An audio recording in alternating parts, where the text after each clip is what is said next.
E aí pessoal, beleza? Eu sou a Karina do canal Caio no Exame. Hoje eu vou gravar uma coisa diferente para vocês, tá? Então hoje não vai ser dica, vai ser uma aula completa sobre processo disciplinar, porque o processo disciplinar, ele invariavelmente cai no exame de ordem. A gente só não sabe qual parte do processo disciplinar é que vai cair na prova. Então nós vamos passar pela todo o processo disciplinar, por todo ele, completo, artigo por artigo. Então é um vídeo um pouco mais demorado que os demais. E se você quiser também, tem um material complementar por escrito, tá? Você vai mandar um e-mail para o nosso e-mail, que é caionoexame@gmail.com.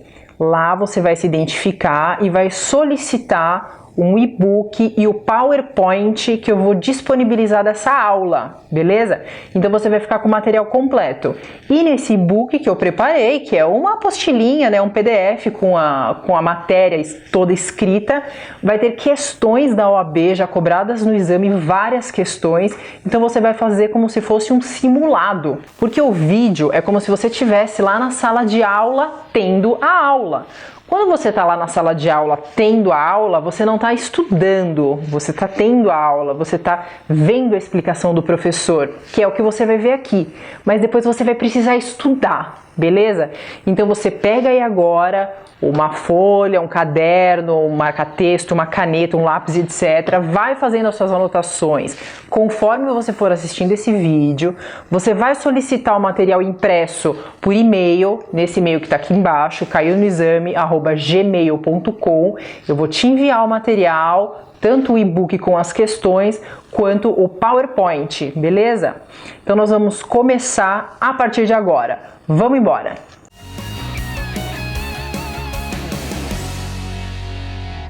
Pessoal, então para começar, antes de tudo, as siglas. Como eu vou jogar aqui na tela umas siglas ao longo da apresentação, você precisa primeiro entender o que são as siglas, tá? Então vamos lá. A primeira sigla é SED, tá vendo aqui? SED, Código de Ética e Disciplina. Toda vez que aparecer aqui embaixo na legenda, ou na prova, ou quando você estiver estudando SED, Código de Ética, beleza? Código de Ética e Disciplina. Então essa é a primeira legenda que você precisa saber. Segunda legenda, EAOAB. Tá vendo aqui também? Então, Estatuto da Advocacia da Ordem dos Advogados do Brasil. Beleza? Então essa é a sigla. Toda vez que a gente falar do estatuto ou do EAOAB, se tiver lá na prova, você já sabe que é o Estatuto da Advocacia. Fechou? Lei de 94. Essa lei é o estatuto, tá? Então, igual o Código Civil, o Código de Processo, ele é uma lei, ele tem um número, mas todo mundo conhece como Código Civil ou Código de Processo Civil. O Estatuto da Advocacia é a mesma coisa, ele é a Lei 8.906 de 94, igual, sinônimo, Estatuto da Advocacia, beleza? Você não pode se confundir, quando cair isso na sua prova, você precisa acertar, não ter dúvida, você precisa interpretar, na verdade, tá bom? Então dá uma olhadinha aqui nesse slide de cara que eu tô colocando aqui para vocês agora. Então, ó, esse slide que você tá vendo, você vai receber no seu e-mail, se você solicitar o e-book, o material, você vai receber esse slide. Tá aqui, ó, Código de Ética, Estatuto e a lei que também é o Estatuto, fechou?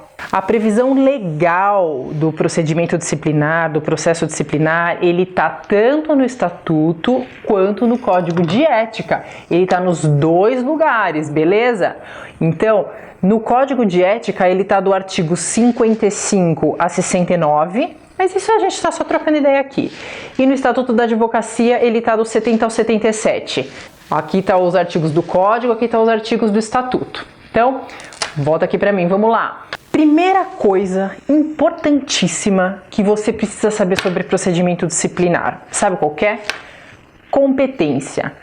Onde corre o processo disciplinar em face do advogado ou do estagiário? Onde corre esse processo disciplinar? Eu vou te explicar. O processo disciplinar, ele corre no local dos fatos, é onde aconteceu a infração. Não é no conselho seccional que o advogado possua inscrição.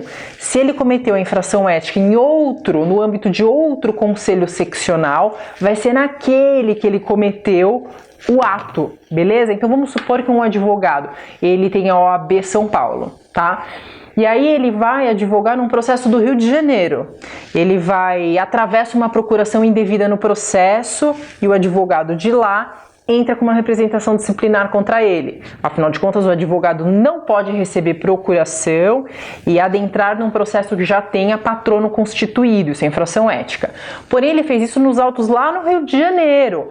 Onde ocorre o procedimento disciplinar? É lá no Rio, onde aconteceu os fatos. Essa é a regra, tá no artigo 70 do Estatuto da Advocacia, beleza? Isso já caiu no exame, você vai ver que tem perguntas sobre isso no nosso material, você vai responder e vai acertar.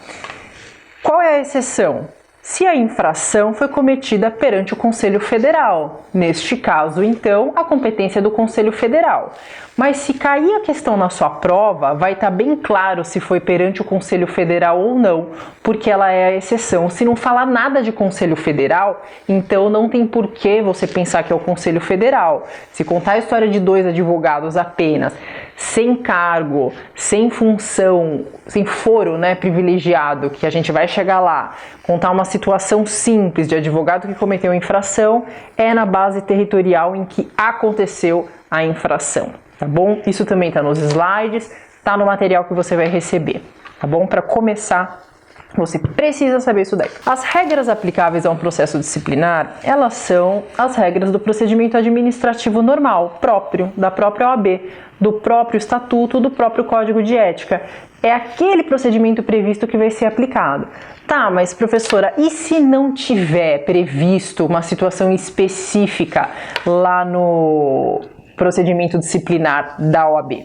Então vai se aplicar o Código de Processo Penal subsidiariamente, tá?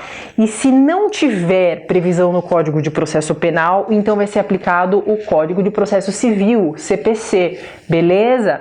Você precisa saber então que, em primeiro lugar, são as regras próprias do procedimento administrativo.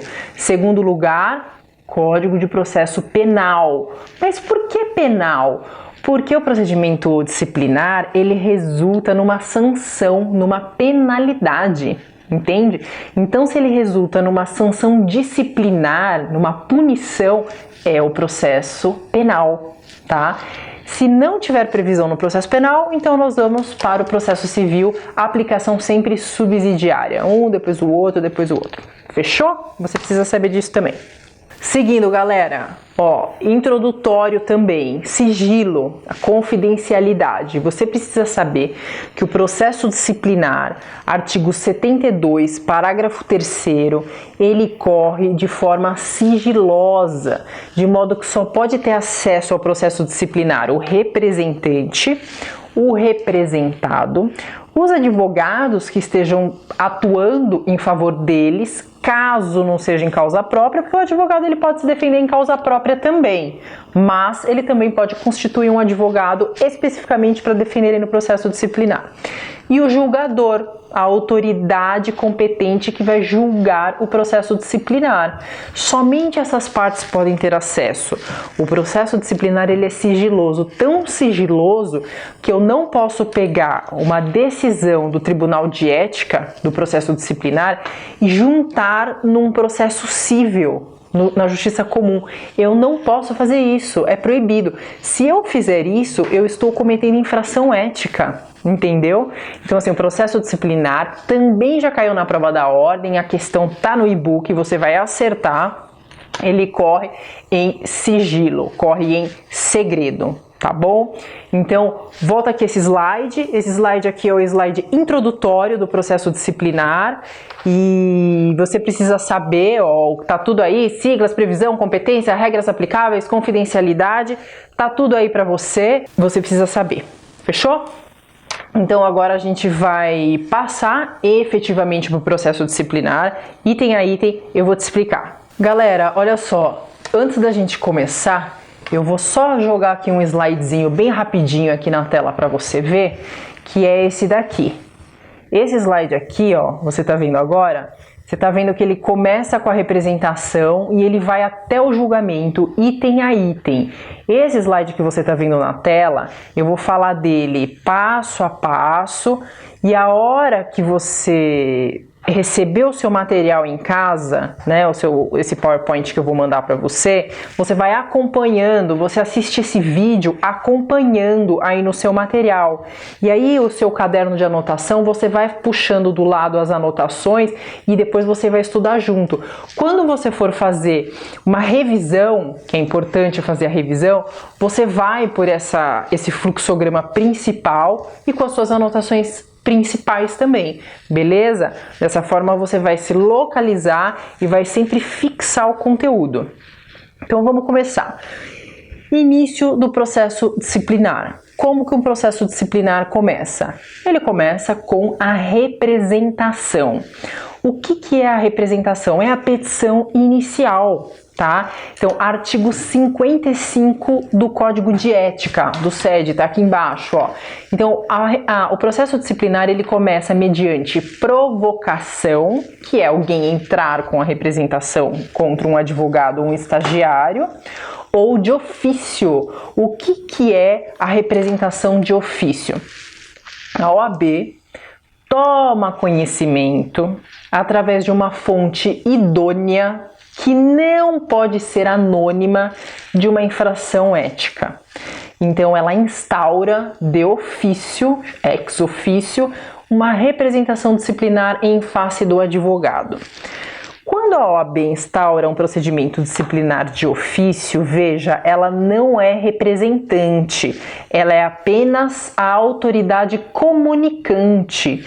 Então, depois da petição inicial, ela não fica recebendo as intimações como se representante fosse. Instaurou ex ofício, o procedimento segue em face do advogado e quem fez a petição inicial, quem trouxe aquela informação para o processo, para a OAB, não é mais comunicada, não é mais intimada, porque ela só comunicou aquele fato e acabou, ela não tem interesse na causa. É basicamente isso. Quem que pode ser essa autoridade comunicante? Pode ser um juiz, pode ser um promotor, pode ser um delegado de polícia, ou pode ser alguém de dentro da própria ordem dos advogados. Então, a pessoa, o juiz, vê que cometeu-se uma infração ética dentro de um processo em que ele está conduzindo, ele pede para expedir ofício para a ordem dos advogados, pedindo a instauração de um procedimento disciplinar. Ele foi a autoridade que comunicou o fato para a OAB, mas ele não é o representante. Esta representação, no caso, ela é considerada de ofício, tá? Essa fonte que chega na OAB, tá, da representação, ela tem que ser uma fonte idônea.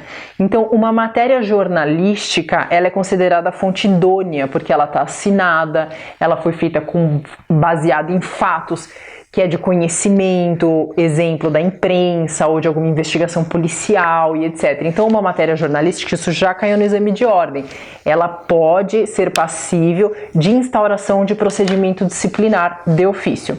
Já a denúncia anônima não pode. Tá? A denúncia anônima não pode, porque o anonimato ele é proibido pela Constituição Federal, então não é possível um processo disciplinar, até para evitar revanchismo, briga política entre os advogados e alguma coisa nesse sentido, tá bom? Então agora a gente vai para o próximo passo do procedimento disciplinar, que é o recebimento da representação disciplinar, tá? Então, o recebimento está previsto no artigo 58 do Código de Ética e ela vai ser recebida pelo presidente do conselho, pelo presidente da subseção ou pelo TED, se houver. O que é TED? Tribunal de Ética e Disciplina. Beleza? Hoje, no Brasil, nós temos tribunais de ética em todos os estados. Então, todos os estados da federação possuem tribunal de ética. Então, se a representação ela for protocolizada numa subseção específica e não diretamente no tribunal de ética, ela será encaminhada ao tribunal de ética competente. Lembrando, ela pode ser recebida pelo presidente da seccional, pelo presidente da subseção, pelo presidente do tribunal de ética, que vai receber essa representação e vai nomear um relator. Tá? Então aqui a gente vai para o próximo passo do procedimento disciplinar, que é a nomeação de um relator que vai dar andamento a partir de agora ao processo, beleza? Quem são os relatores? Os relatores dos processos são advogados com notório conhecimento jurídico, com uma reputação ilibada, com um bom nome no mercado, né? Enfim, com um conhecimento técnico bastante profundo sobre a matéria, sobre as questões disciplinares, sobre processo civil, sobre processo penal. Esse é um relator. Ele não precisa ser membro do conselho, tá bom? Ele precisa ter 5 anos de advocacia, mas ele não precisa ser membro do conselho. Em algumas seccionais existe a figura do assessor, que ele nem relator é. Em algumas seccionais isso acontece, dado o alto volume de processos disciplinares, e isso vem sido entendido pelo Conselho Federal da OAB, que é o órgão máximo, como aceitável, tá? Então, assim, não padece de nulidade o processo em que esse relator inicial seja um assessor, tá? Então, nós vamos agora seguir o processo disciplinar. Olha aqui o fluxograma de novo. Esse fluxograma você vai receber na sua casa. Não esquece de pedir por e-mail para você ir acompanhando, beleza? Ficha cadastral.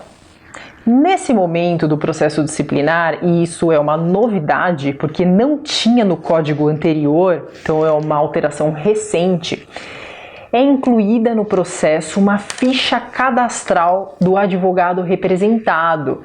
Isso está previsto no artigo 58, parágrafo 2º do Código de Ética. O que é essa ficha cadastral? Vem todas as informações do nosso amigo advogado. Então, quando que ele pediu inscrição como estagiário, se ele pediu para trocar de subseção, se ele está adimplente com as mensalidades da ordem, e o principal, se ele já respondeu por alguma infração ética, se ele já tem alguma condenação transitada em julgado, basicamente isso. Por que agora tem essa ficha cadastral? Porque com base nela, o julgador vai avaliar se existem circunstâncias agravantes ou atenuantes em relação à penalidade que ele for aplicar. Se o advogado é primário, não tem uma representação disciplinar contra ele, nunca deu problema e etc., é um cenário. Se o advogado vem, a ficha cadastral dele cheio de sanções, cheio de penalidades que ele já sofreu aí ao longo do ano, ao longo do tempo e etc., agravante, ele pode ter uma penalidade diferente. Então a ficha cadastral é para essa função, é para essa finalidade, ela é uma alteração recente, então pode ser que caia no seu exame de ordem. Fique esperto, garoto, fique esperta, garota. É isso aí. Agora nós vamos chegar no parecer de admissibilidade. Então, no artigo 58, parágrafo 3º do Código de Ética, está previsto o parecer de admissibilidade. Nesse momento, vai ser feito um parecer pelo relator. Se ele opina pela instauração real do procedimento administrativo, do procedimento disciplinar, por enquanto ainda nem é considerado um procedimento instaurado, ou se ele vai votar pelo arquivamento, votar não, opinar, se ele vai opinar pelo arquivamento, tá? E aí ele vai colocar, se ele opinar pela instauração, quais são os artigos do Código de Ética ou do Estatuto que ele entendeu que foram violados. Então ele vai colocar lá, olha, diante dos fatos narrados na petição inicial, entendo, salvo o melhor juízo, que se trata de uma ausência de prestação de contas ou uma recusa na prestação de contas, que é a capitulação do inciso 20, 21 do artigo 34 lá do Estatuto, né, que é a prestação de contas, o locupletamento e etc., de forma que opino pela instauração do procedimento disciplinar. É esse parecer de admissibilidade inicial, que em seguida é submetido para o presidente ali do TED, tá? Que vai instaurar ou arquivar. Então, o parecer foi, opino pelo prosseguimento. O presidente vai lá e vai instaurar o procedimento disciplinar oficialmente. Opinou pelo arquivamento, ele vai analisar e vai definir se ele olhar e entender que não, que teve infração, ele pode nomear um outro relator para um novo parecer, ou então ele vai acolher, geralmente acolhe, e vai determinar o arquivamento, beleza? Então é isso. Esse parecer de admissibilidade ele é opinativo, mas de qualquer forma o presidente faz o que está previsto, o que está contemplado nesse parecer, embora, como eu disse, seja opinativo. Fechou? Artigo 58, parágrafo 3º. Do despacho do presidente, é legal você saber que é um momento que interrompe a prescrição, tá? Porque é nesse momento que instaura efetivamente o processo disciplinar. Então, o artigo 43 do Estatuto, que fala das causas interruptivas da prescrição, esse é um momento de interrupção da prescrição, do conhecimento do fato. Beleza, galera? Então, nesse despacho do presidente, vai ser instaurado ou não e tal. Dependendo de quem é o representado, existe aqui uma situação, não delicada, mas uma situação peculiar, que é o do foro privilegiado. O foro privilegiado, ele está no artigo 58, parágrafo 5º e parágrafo 6º, e trata das hipóteses se o representado for membro do Conselho Federal, presidente do Conselho Seccional, membros honorários vitalícios. Nesses casos, o procedimento vai correr perante o Conselho Federal, tá? Agora, se o representado for dirigente de uma subseção, então essa representação vai correr no Conselho Seccional, tá? São as duas hipóteses de foro privilegiado, que neste caso o processo seria encaminhado. Beleza? Vamos seguir em frente. Defesa prévia. Então a gente chegou na hora que o advogado vai se defender. Artigo 59 do SED, o advogado vai trazer a sua defesa em juízo, prazo de 15 dias, e vai falar: olha, esses atos, esses fatos não constituem infração, eu fiz isso por razão X, ou não fiz isso, ou não tem provas de que eu fiz isso, e etc. Ele vai apresentar a sua defesa no processo, tá?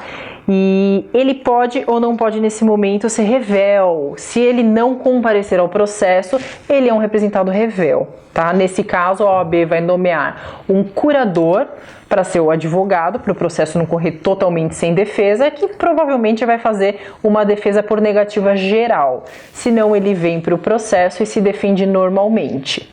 Agora, uma coisa importante que você precisa saber: a revelia do processo penal, ela é diferente do processo civil. No processo civil, quando tem a revelia, presumem-se verdadeiros todos os fatos que estão sendo apontados.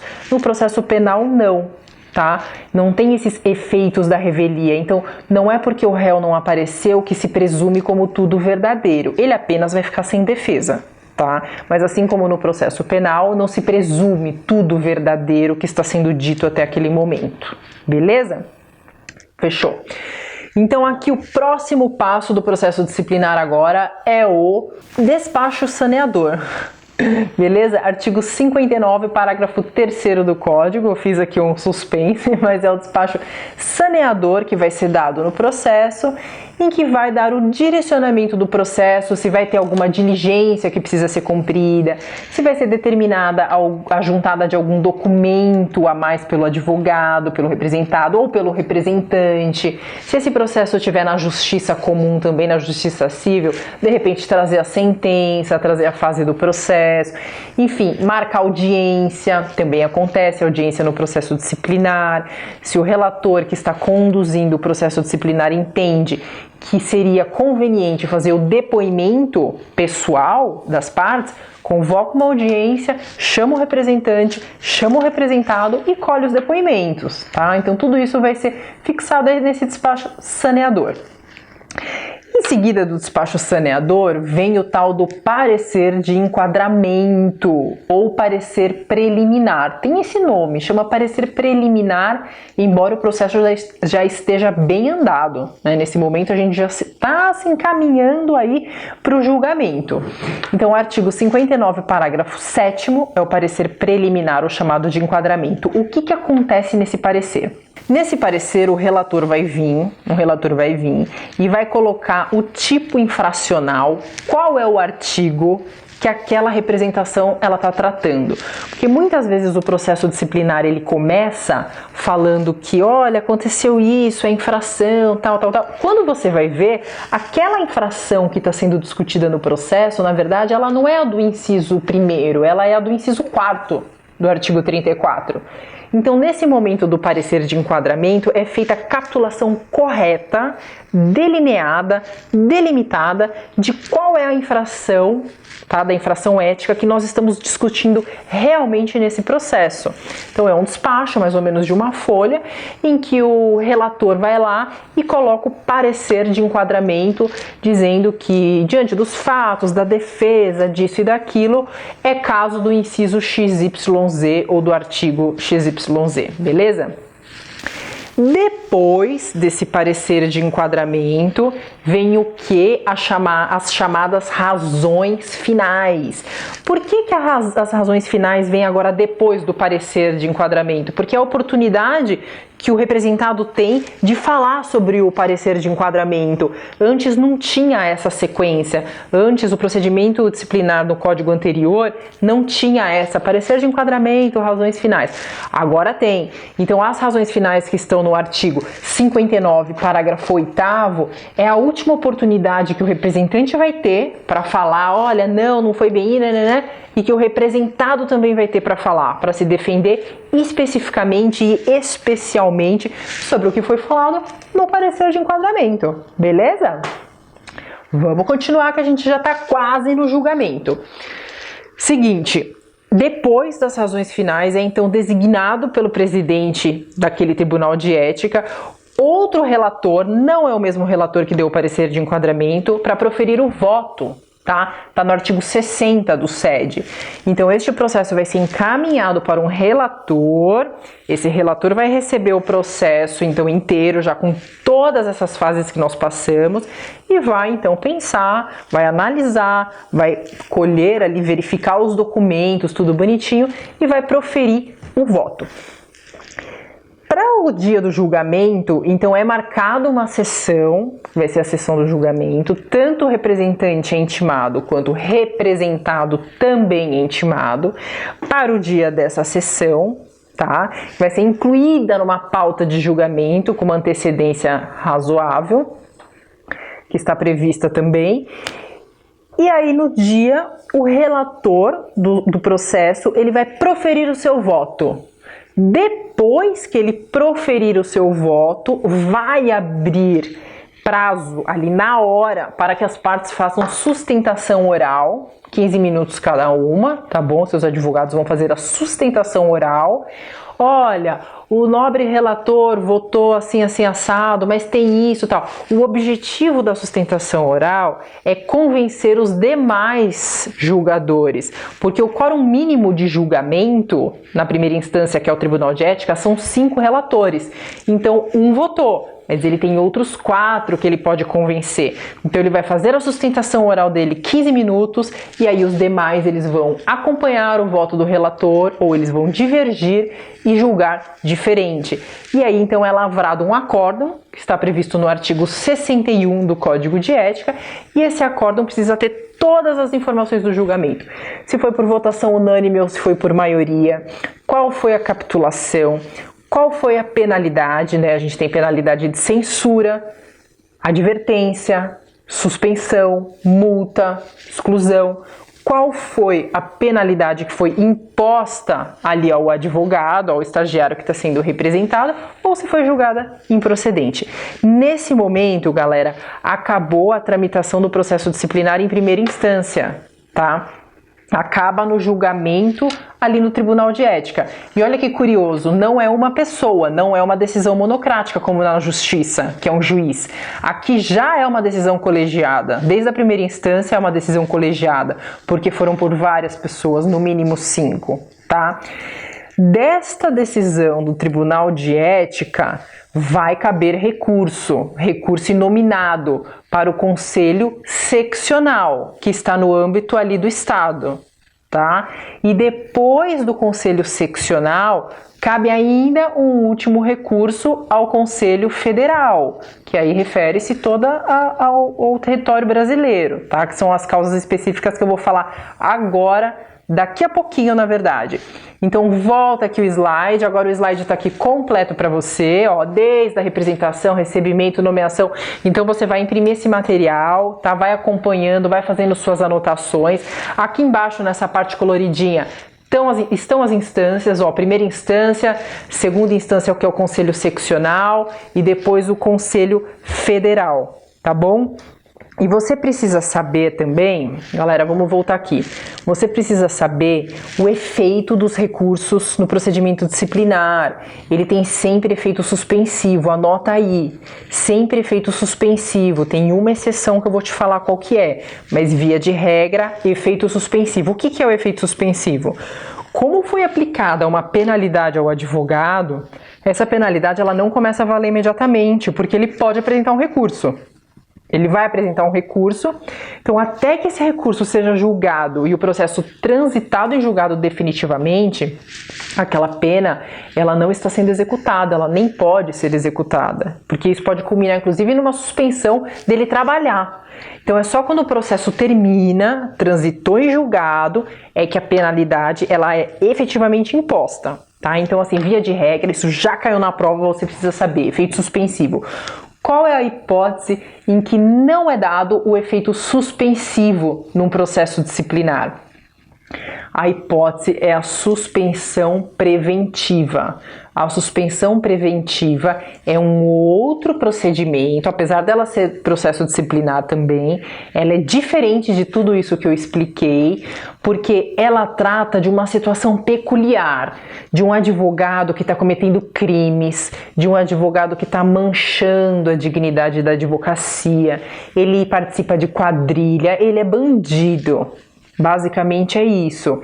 Ele tem tantas acusações contra ele que a OAB resolve aplicar uma suspensão preventiva, como se fosse uma liminar, nesse camarada para que ele não continue cometendo infrações. E nesse caso da suspensão preventiva, o efeito do recurso tem que ser devolutivo, não pode ser suspensivo porque a gente precisa de uma aplicação imediata. Entendeu? Não dá para ser devolutivo. Então a única hipótese daí do recurso não ser dotado de efeito suspensivo e aquela decisão passar a valer de cara é no caso da suspensão preventiva, beleza? Essa suspensão preventiva, galera, ela está prevista no artigo 70, parágrafo 3º do Estatuto, que diz que o Tribunal de Ética e Disciplina do Conselho onde o acusado tem a infração principal, pode suspendê-lo preventivamente e em caso de repercussão à dignidade da advocacia. Veja que aqui, galera, no caso da suspensão preventiva, tem duas exceções, tá?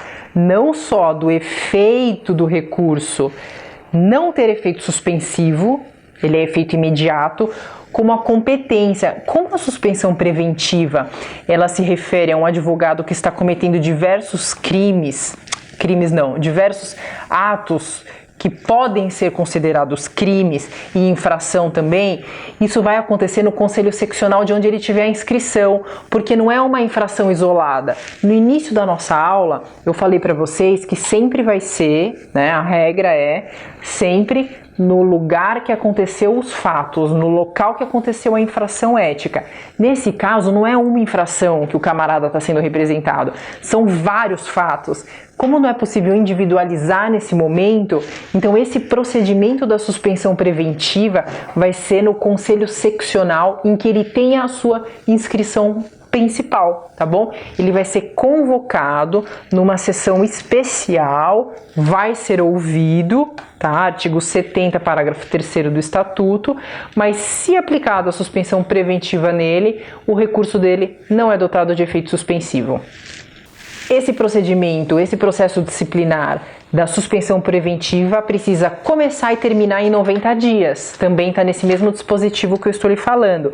Porque, como ele é muito drástico e é uma medida como se fosse liminar em face desse advogado, não pode demorar, né? Um processo disciplinar, ele demora 2 anos, 3 anos. Nesse caso, tem que ser 3 meses. 90 dias, tem que iniciar e terminar. Ele vai ser convocado a comparecer, a se explicar e etc.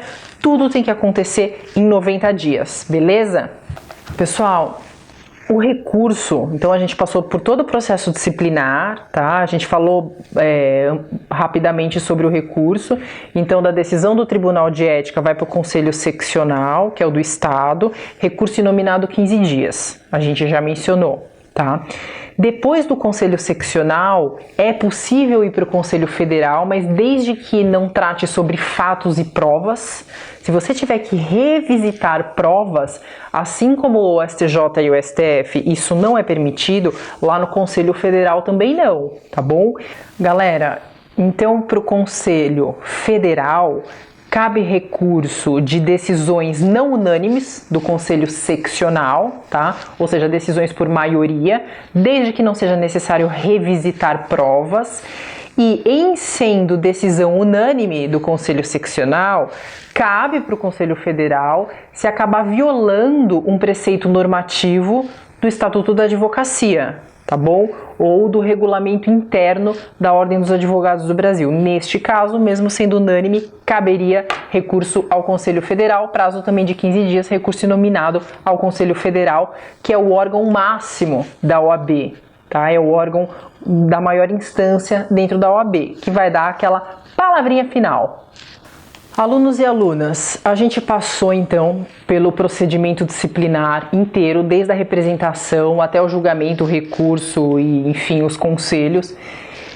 As penalidades do processo disciplinar, elas estão no artigo 35 do Estatuto, mas a gente vai gravar um outro vídeo, uma outra aula para falar especificamente das sanções, tá? Mas só para você ter uma ideia, ela pode ser censura, quando não é tão grave, ela pode ser de suspensão, ou seja, o advogado fica impossibilitado de exercer a advocacia mesmo durante o período de suspensão, que pode ser de 30 dias a 1 ano, eventualmente prorrogável. Tem também de multa, quando existem circunstâncias agravantes, então você cumula com a multa, tá bom? E tem a exclusão, que é uma penalidade bastante drástica, em que o advogado vai perder sua credencial, seu direito de advogar. Aquela mais branda, que é a censura, ela ainda pode ser convertida em advertência, que é a mais branda de todas mesmo, porque não fica constando nos assentamentos do advogado, é um ofício reservado. Isso está no artigo 35, 36, 37 e 38 do Estatuto da Advocacia, tá bom? Do EAOAB. Só que sobre as penalidades especificamente, nós vamos gravar um vídeo, uma aula própria para falar disso daí. Eu resolvi adiantar porque o processo disciplinar que a gente estudou até agora, ele vai culminar no julgamento em uma dessas penalidades que eu falei agora, tá bom? Se o processo disciplinar não for julgado improcedente, se ele for julgado procedente, é uma dessas sanções que vai ser aplicada ao advogado, tá? Censura, suspensão, exclusão e etc. Mas das penalidades nós vamos gravar uma aula própria para você não ter dúvida nenhuma a esse respeito. O processo disciplinar, galera, ele sempre acontece. Existem 29 incisos no artigo 34 do Estatuto que são as principais condutas infracionais que os advogados cometem. Só que, de qualquer forma, qualquer artigo do Estatuto da Advocacia ou do Código de Ética, qualquer um, são 160 no total, se eles forem violados, eles podem ensejar a propositura desse processo disciplinar que a gente falou agora. Então, qualquer um. Os mais corriqueiros, que acontecem mais, eles estão lá no 34, no artigo 34. Mas de qualquer um dos dispositivos pode aparecer um processo disciplinar. Aqui, galera, nesse último slide tá os nossos contatos aqui, YouTube, canal Caio no Exame, você se inscreve, clica no sininho para receber os nossos vídeos, já tem um monte de dica lá, dicas curtas de 3, 4 minutos, de 2 minutos, também abordando bastante o conteúdo que cai na prova. Instagram, @Caio no Exame, segue lá a gente que toda vez que sair dica nova a gente avisa lá. O Facebook, Caio no Exame também, a gente coloca tudo lá no Face. E o e-mail, que é esse caionoexame@gmail, que você está vendo na tela, é para onde você solicitou ou vai solicitar o material. É isso aí, galera, te vejo na próxima aula, espero que você tenha gostado. Fique ligado com a gente, comenta aí se você curtiu.